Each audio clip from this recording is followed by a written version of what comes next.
Halo, selamat malam. Dan selain informasi tadi, kami juga akan menyajikan rangkuman informasi terkini lainnya yang terjadi sepanjang hari ini dalam CNN Indonesia The World Tonight bersama saya, Ayu Rahmawati. Kanopi tempat parkir bus milik BNN roboh dan terbang tertiup angin kencang hingga masuk ke dalam ruas jalan tol dalam kota Cawang, Jakarta Timur, Rabu sore. Kanopi tersebut sempat menutup ruas jalan tol dari arah Pancoran menuju Halim hingga menimbulkan kemacetan panjang.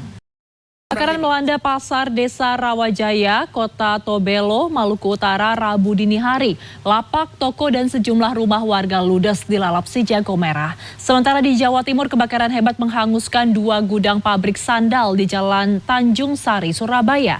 Tidak ada korban jiwa, namun kerugian ditaksir miliaran rupiah. Kasus kekerasan seksual kembali terjadi di Universitas Gadjah Mada, Yogyakarta dan dilakukan oleh seorang guru besar. Kini ia telah dipecat dari tugasnya sebagai dosen dan sedang ditinjau statusnya sebagai PNS dan guru besar oleh kementerian terkait.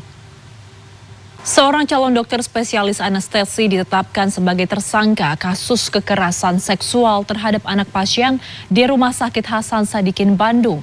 Menurut keterangan polisi, ia membujuk korban untuk pengambilan darah. Namun alih-alih mengambil darah, tersangka malah membius dan melakukan kekerasan seksual terhadap korban. Pengadilan Negeri Tata Usaha Negara Jakarta kembali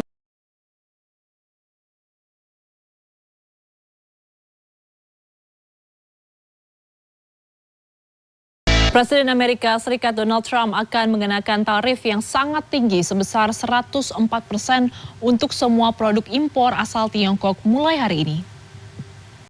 Kebijakan Presiden Donald Trump yang memasang tarif impor 104% pada barang-barang asal Tiongkok semakin membuat pasar saham Asia terpuruk. Hari ini sejumlah pasar saham di Asia langsung anjlok begitu dibuka.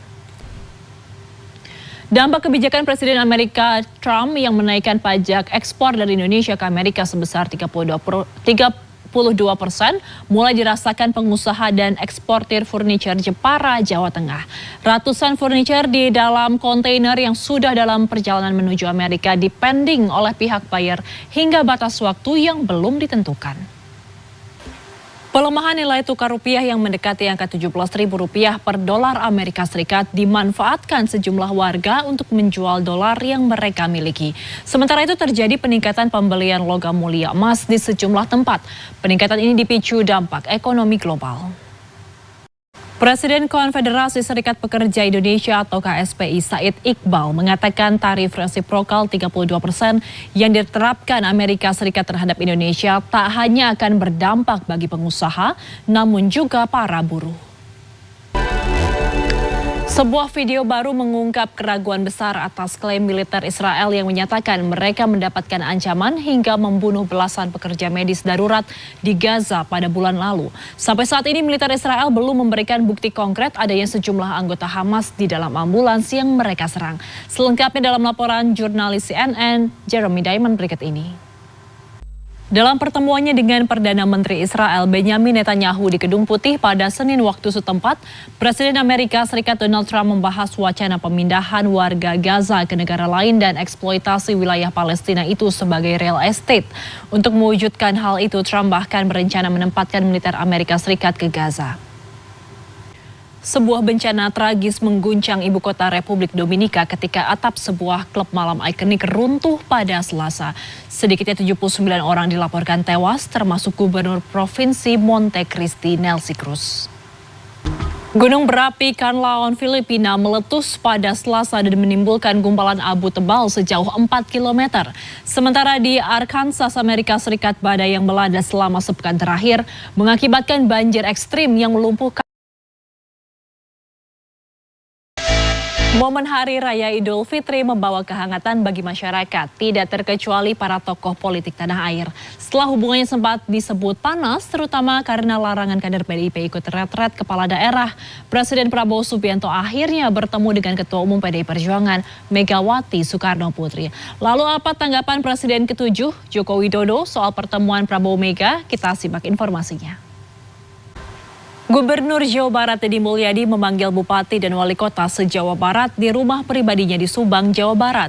Selain untuk berkoordinasi terkait pembangunan di Jawa Barat, Deddy juga akan meminta klarifikasi dari Luki Hakim, Bupati Indramayu, serta Supian Suri, Wali Kota Depok yang melakukan pelanggaran saat libur Lebaran Idul Fitri.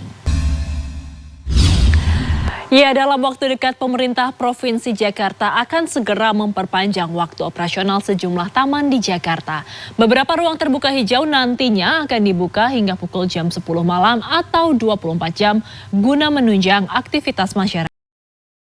Melawan Afghanistan di laga terakhir fase grup Piala Asia U17 2025, pelatih Timnas Indonesia U17 Nova Arianto akan merotasi pemain yang akan diturunkan. Saat ini Garuda Asia kokoh bertengger di puncak klasemen grup C.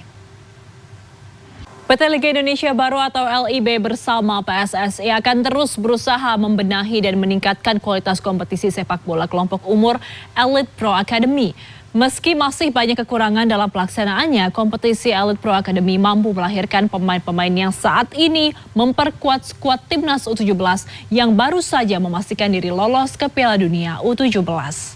Pelatih Inter Miami Javier Mascherano mengaku Lionel Messi akan kembali memainkan peran penting saat Miami menghadapi LAFC di leg kedua perempat final Piala Champions CONCACAF. Di leg pertama Rabu pekan lalu, Inter Miami kalah tipis 0-1. Dan informasi ini sekaligus menutup CNN Indonesia The World Tonight. Saya Ayu Rahmawati undur diri. Selamat malam, sampai jumpa.